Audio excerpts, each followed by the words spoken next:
It is yet another beautiful evening. I believe that God has protected you well. The fact that you can hear this voice, you can see this image, yes, let us thank Him. This is HealthPort. HealthPort is brought to you by Mukalazi University School of Public Health, together with Church of Uganda Family TV. Osteen Mukalazi is my name. This month of April is a special month, and we are working together with Mukalazi Lung Institute. We are looking at asthma. So all the episodes or series that are going to come up the whole of this month shall be looking at asthma. Therefore, you shouldn't miss these beautiful episodes that are full of information that you need together with your entire family. And today we are blessed to have Dr.Shema Christine, who is going to share with us what asthma is. And I believe by the end of this episode, all of your questions will have been answered about asthma, especially when it comes to what asthma is. Doctor, we are delighted to host you today in HealthPort, and we are excited that you're going to share with us about asthma, because asthma is one of the biggest problems, but killing people silently. And I think we've given it little attention, yet it kills. So we are delighted that you're going to elaborate to us what asthma is, but I kindly greet our viewers who are watching us this evening, and then we go into the detail of asthma. Yes, good evening viewers. I'm Shema Christine, a pediatrician and a research fellow in the Mukalazi Lung Institute. Yes, today we're going to talk about asthma, but more specifically asthma in children. Yes, so because here in HealthPort, we basically look at early childhood development, maternal health, and other public health concerns. But basically, we look at child health and maternal health. So we are delighted that we are actually looking at asthma in children. Yeah. So I think we start with first things first. What is asthma? Okay. So asthma is a disease that affects the lungs. A child might present with different symptoms.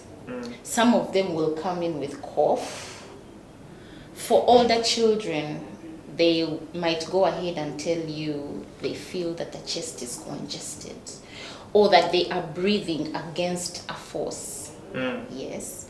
So in other times, there is an abnormal sound that we call wheezing. This is a whistling sound that you hear coming from the chest. So it can take on different forms, and in some cases, the child will be breathing faster than they usually should be breathing. So this is asthma, but where does asthma come from? Is it inborn? Is it contracted? How does someone get it? Okay, we are looking at children. Okay. Does this child leave the mother's womb with asthma already? Okay. So just to clarify, for starters, asthma is not contagious. For someone to have asthma, they usually have a gene that predisposes them to getting asthma. In short, it runs in families.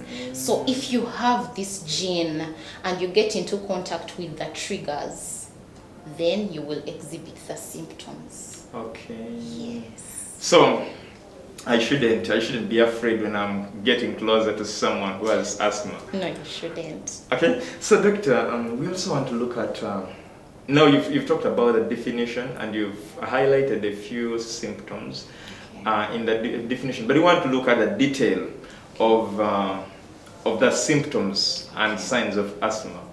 Okay, so when we talk about cough will come in different forms, but commonly in asthma, this cough tends to be worse in the night. That doesn't mean that the child may not cough during the day, but it tends to be worse in the night, early morning hours. Why does it come in the night? Why is it worse in the night?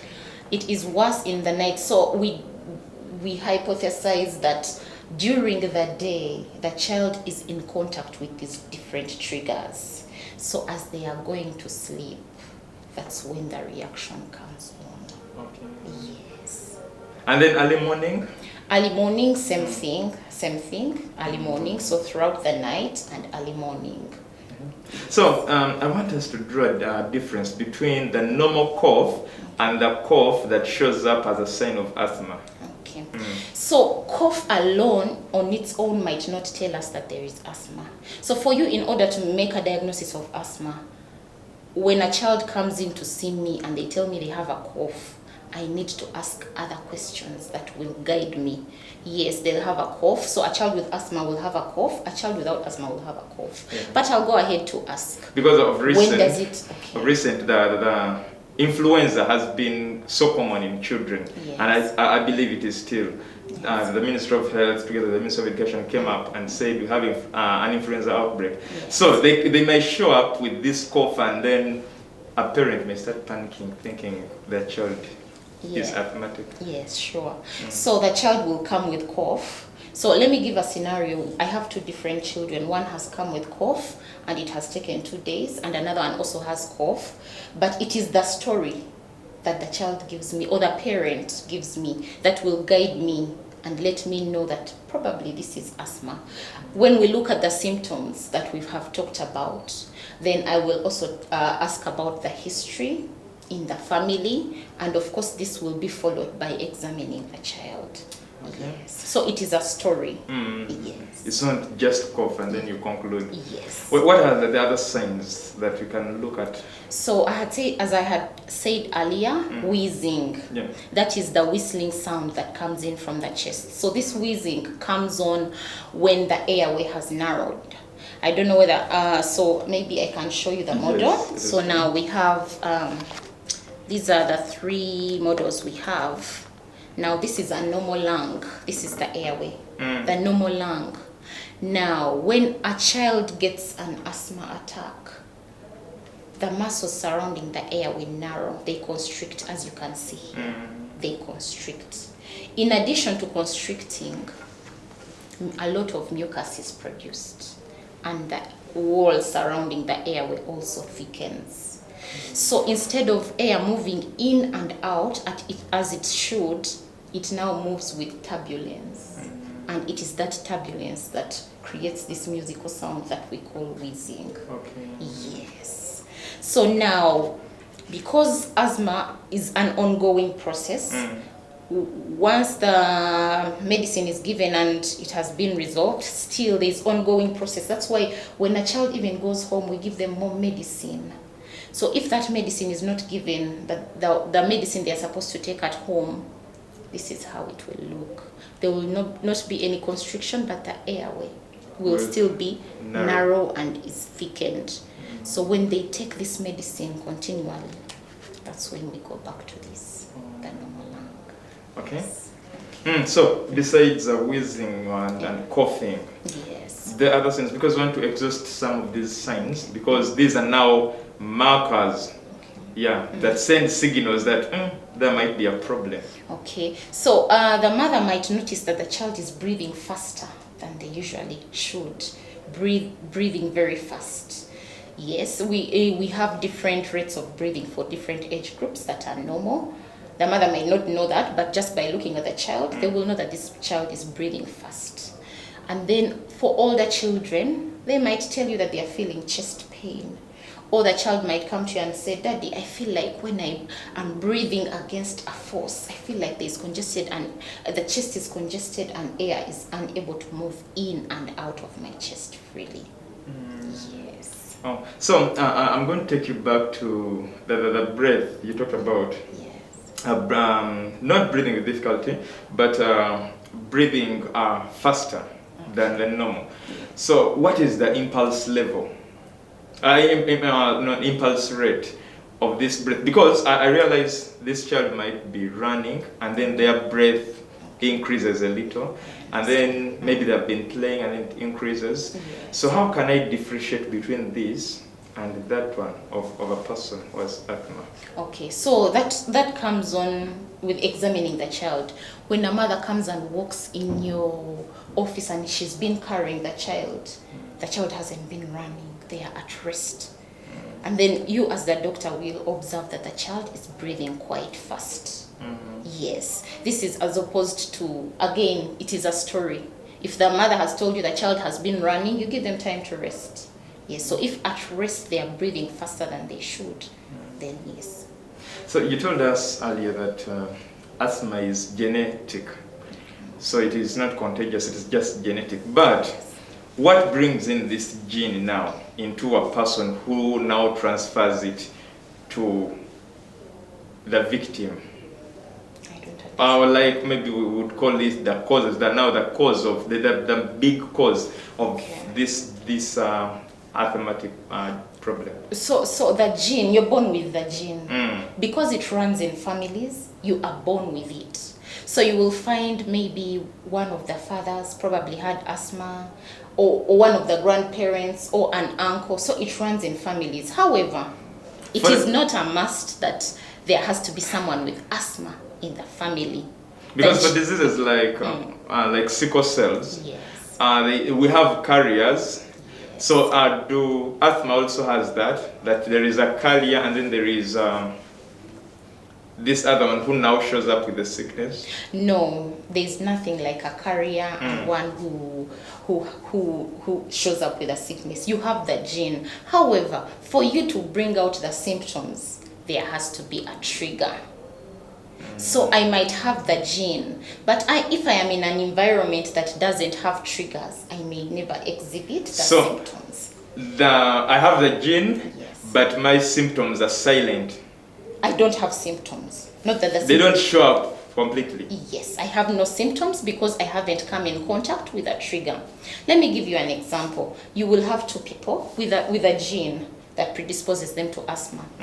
One will get next to a pet that has fur, and they will start coughing and exhibiting the symptoms. Well, Doctor, this is a very hot interaction, and I believe you are learning something out of it. We are shortly taking a commercial break, but when we come back, we shall now talk about these triggers so that we now know what causes asthma, what triggers the symptoms.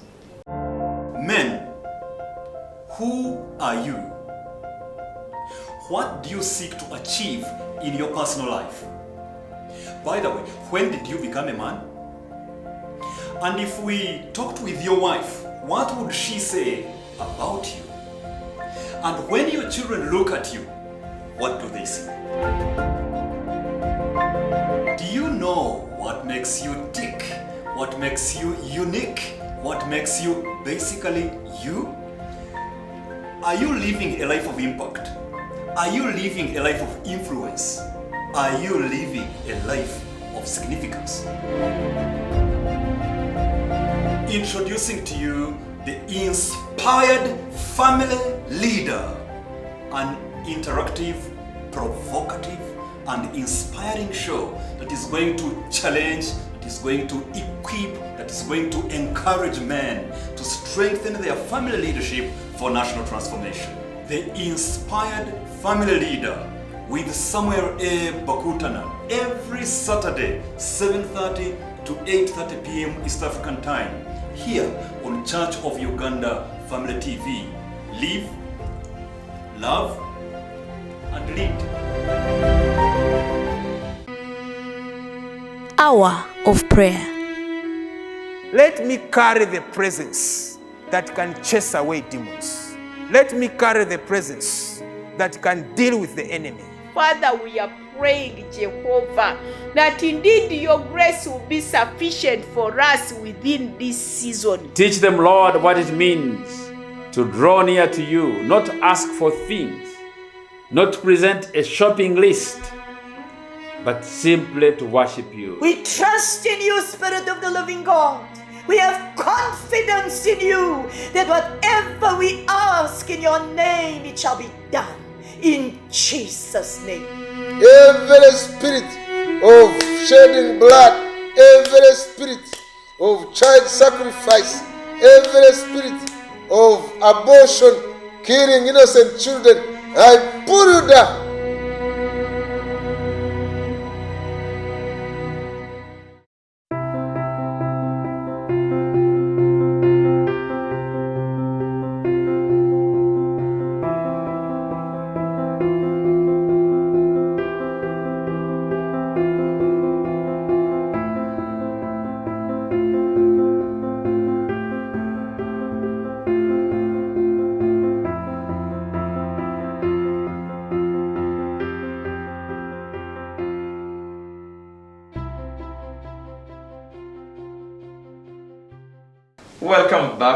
the commercial break. We are delighted that you still are moving with us. Your eyes are still on Church of Uganda Family TV. You are the reason we are here. This is Health Pot, brought to you by Mukalazi Universal School of Public Health, together with Church of Uganda Family TV. And for this month of April, we are moving with Mukalazi Lung Institute. And today we are delighted to have Dr. Shema Christine taking us through asthma, what asthma is, what causes asthma, and before the commercial break, Doctor, we are now going into the triggers, because you had now brought in something to do with the pet, and very many young children want to play with pets. Yes. Yeah. So that is, can that be a trigger? Yes. So the commonest. And how does it trigger the so- symptoms? So the commonest triggers, we have pets that have fur, that is cats or dogs or any other pets that you could have in your household. This fur is, if inhaled, will also cause an overreaction in the lungs, causing the asthma symptoms. The other triggers are pollen, tobacco smoke. For example, if in the household is someone who is smoking, the smoke itself is a trigger. And as well as cooking on charcoal stoves, this indoor smoke is also a trigger. Dust. What about those who use firewood? Yes, that is also smoke, especially if the child is in contact with that smoke. Okay. It can also be a trigger. Yes. And then fumes, fuel, the dust from the vehicles and all that can also be a trigger. Pollen from the plants is also a trigger. So, Yes. what about people who live in places where the roads are muddy? That dust triggers also this. Yes, it does trigger. So, how do all these trigger the symptoms? Because we've now looked at the triggers, but how do they trigger the symptoms? So for starters, each child has a different trigger. For one child, when they go next to a pet, they might exhibit asthma symptoms. While for another child, when they run, they might also exhibit asthma symptoms. However, it is not that exercise will cause an asthma. Some children actually get better when they exercise. We do not know the exact reason why, but some children, when they run, they'll get the attack, while others will get better. Yes. Okay. So, what important things should someone know about asthma besides the triggers and the causes and? Okay. So most importantly, asthma is not contagious, and it can present in different ways, as we have seen. One child might come with only coughing, while the other might not be coughing. They might just come in with wheezing. Yes. Yes. And these symptoms can start at any age. Even the young children that are very young can get these symptoms. They can start at any age. It can present in different forms. Yes. Most importantly, you do not outgrow asthma. Many parents say, my child has outgrown asthma. No, you do not outgrow asthma. What happens is that probably the trigger is not in the vicinity. That is one of the reasons. Another reason is that the young children's immunity is quite low. So as they grow with the improved immunity, they are able to fight off infections that are also triggers for asthma. For example, viruses. That is why in hospitals, they are full of children with cough and flu, but it's hard to find a hospital full of adults with cough and flu. Sure. That is the improved immunity. Yes. So later in life, this child can come into contact with that trigger and still get the asthmatic attack. Of recent, my friend got an attack, and when he was taken to the hospital, they concluded that he had asthma. And I asked myself, how comes he has asthma at this age? How comes it didn't show up when he was still young?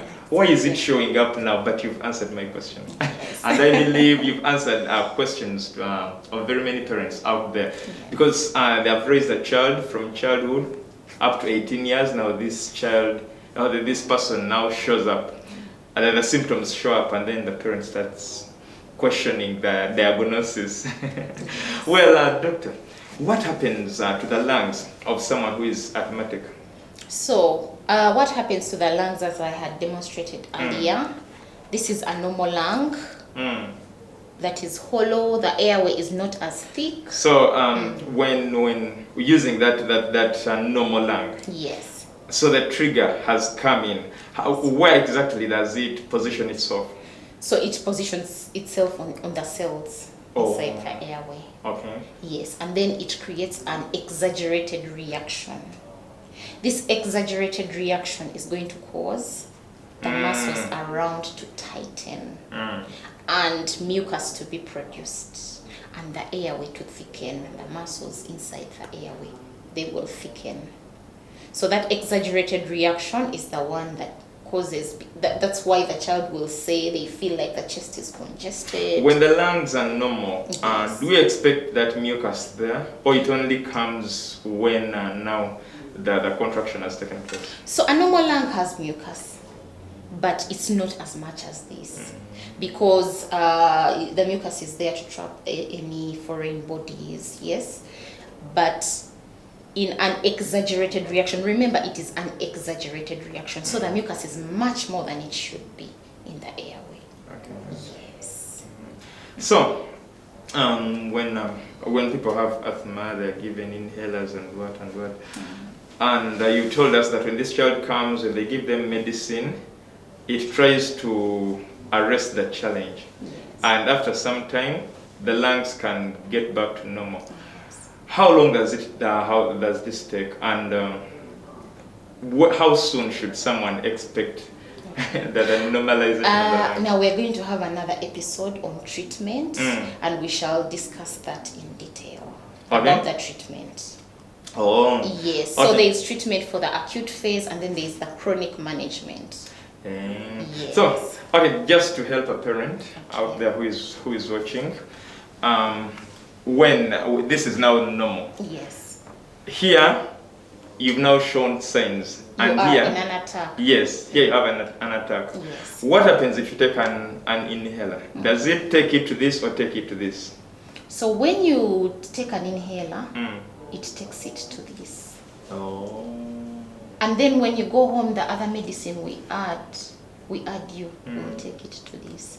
So if you don't take that other medicine we tell you to take, it will constantly, it will be like this. Because remember, asthma is an ongoing process. Yeah. Even when you don't have the symptoms, it is an ongoing inflammation. Yes. Well, doctor, as we wind up, kindly give us your last remarks on asthma and what you really want parents to know and do to their children. Okay. Yes. So most importantly, what we need to know is that asthma is not contagious. It can occur in children of any age. It can take different forms. It can present at any age, and it can be managed. It is important that the parent takes the child to their health worker for management. Okay. Yes.